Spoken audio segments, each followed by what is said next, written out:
Hello नमस्कार मंडळी. तर तुम्हा सगळ्यांना होळीच्या हार्दिक शुभेच्छा. तर आज होळी स्पेशल पुरणपोळी. तर इथे पुरणपोळी बनवण्यासाठी 3 वाटी गव्हाचं पीठ घेतले. तर तुम्ही फक्त गव्हाचं पीठ पण घेऊ शकता किंवा फक्त मैदा पण घेऊ शकता. तर मी ते दोन्ही मिक्स घेतले. गव्हाचं पीठ 3 वाट्या आणि अर्धी वाटी मैदा घेतलाय. तर थोडीशी हळद घालून 2 चमचे तूप घालून थोडं मीठ घालून हे छान मी मळून घेते, थोडं थोडं पाणी ॲड करून. तर इथे परातीमध्ये व्यवस्थित पीठ असं म्हणजे मळता येत नव्हतं, त्यामुळे मी ओट्यावर छान असं पीठ मळून घेतलेलं आहे. ओटा आधी छान पुसून घेतला, नंतर पीठ मळून घेतलं. थोडं थोडं तेल लावून मी असं मऊ पीठ मळून घेतलेलं आहे. तर इथे जास्त मळत बसली नाही, कारण ते 1 तास मी साईडला ठेवणार होते, त्यामुळे ते पीठ म्हणजे मऊच होणार होतं 1 तासाने. त्यामुळे तर इथे मी तेल लावलं आणि झाकण ठेवून साईडला ठेवून दिलं पीठ.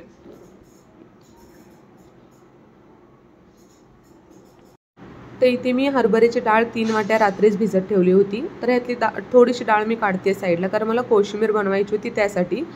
तर इथे कुकरमध्ये पाणी गरम करायला ठेवले.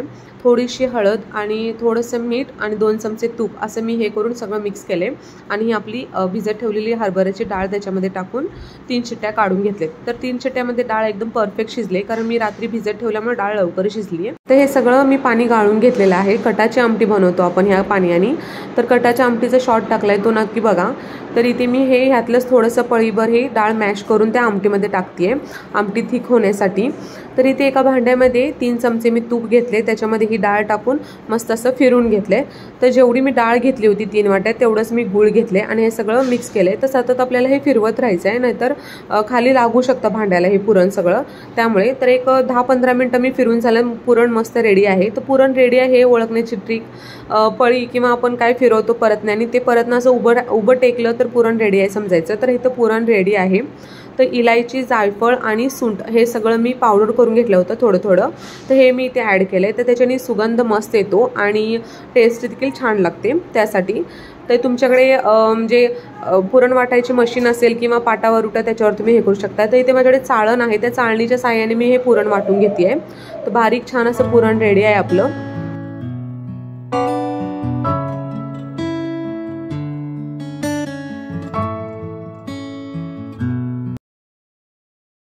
तर इथे छान मऊ पीठ तयार आहे आपलं. तर परत एकदा मी तेलाचा हात लावून पीठ मळून घेतलेलं आहे. तर इथे बघू शकता मऊ झालंय पीठ एकदम. तर इथे मी म्हणजे पुरणपोळी लाटताना जे पीठ घेतो ते पीठ मी तांदळाचं घेतलेलं आहे. तुम्ही हवं तर मैदा किंवा गव्हाचं पीठ पण घेऊ शकता. तर इथे पिठाचा एक गोळा घ्यायचा आहे आणि हलक्या हाताने असं त्याचे पात करून घ्यायचे आहे, किंवा लाटून घेतलं तरी चालेल. आणि जेवढं पीठ घेतो आपण तेवढंच पुरण त्याच्यात भरायचं आहे. तर हलक्या हाताने छान अशी पुरणपोळी लाटून घ्यायची आहे.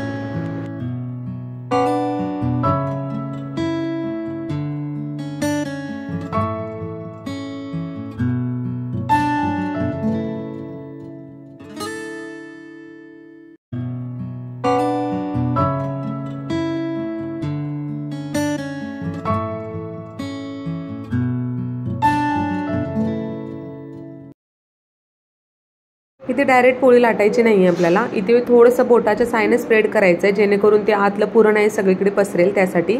तर इथे हलक्या हाताने पुरणपोळी लाटून घ्यायची आहे अशी.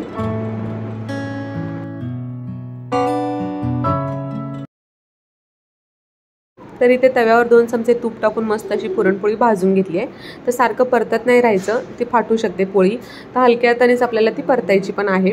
तर इथे अशा प्रकारे माझ्या सगळ्या पुरणपोळ्या करून झालेल्या आहेत. मी सगळ्या दाखवत नाही बसली, व्हिडिओ खूपच लांब झाला असता त्यासाठी.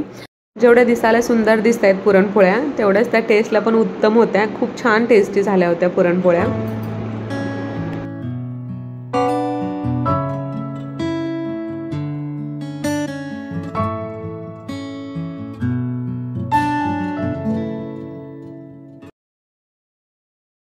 तर इथे हरभऱ्याची डाळ मी जी साईडला काढून ठेवली होती मागाशी, त्याची मी कोशिंबीर बनवते. तर कोशिंबीर बनवण्यासाठी मिक्सरमध्ये मी ती डाळ आणि 1-4 हिरव्या मिरच्या हे सगळं वाटण करून कांदा लांब चिरून त्याच्यामध्ये ॲड केलं आहे. तर ही बारीक पेस्ट नाही करून घ्यायची, आपल्याला मीडियम करायची आहे. तर मीठ घालून थोडंसं हे सगळं एकत्र करून मस्त आपली रेडी आहे कोशिंबीर. तर ही कोशिंबीर नक्की बनवा, मस्त लागते.